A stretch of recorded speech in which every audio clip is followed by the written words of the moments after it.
know Clayton Kershaw is scheduled to make a start on Friday. He's coming back from that herniated disc. What is the game plan here for the Dodgers? How do they use Kershaw? Because they are leading their division right now. How do they manage him and make sure he's peaking at the right time, which is, for them, October? I mean, it's really interesting to see how their situation has changed since he went on the DL. They are now 4 games ahead of the Giants in the division, so they don't really have the need to rush him back. I mean, this team went through a stretch where they started 8 different starting pitchers over 8 straight days. I mean, it's unbelievable what they've been able to do without Kershaw. But it really tells you a little bit about their depth in starting pitching.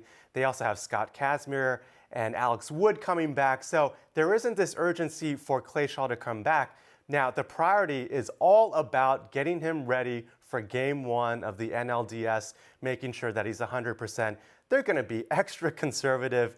You know, they're not going to have to really force the issue here, which I think isn't an ideal situation for them. Now, speaking of the Dodgers, Puig was recalled over the weekend, blasted a 3-run home run. It had an interesting quote to MLB.com after the game on Monday. It said, "When you do your job, everything works out better. When you prepare, when you're in the dugout, those are the things I didn't do before, and now I'm doing them." Do you think his stint in the minors really changed him? Well, he's saying the right things. He actually had really good numbers in the minors. He was walking, being very patient. We've been here before, though, with Yasal Puig. I mean, in spring training, you know, his teammates were coming out and saying how changed of a player and person that he was. And he actually came out of the gate and was pretty good during the regular season, and things just quickly spiraled out of control. And it was just, you know, obviously a very disappointing stretch for him this season. You know, I think he could make an impact soon. And they actually really desperately need his bat in the lineup. They really struggle against left-handed hitters. He's the one guy that can kind of change that dynamic in the lineup.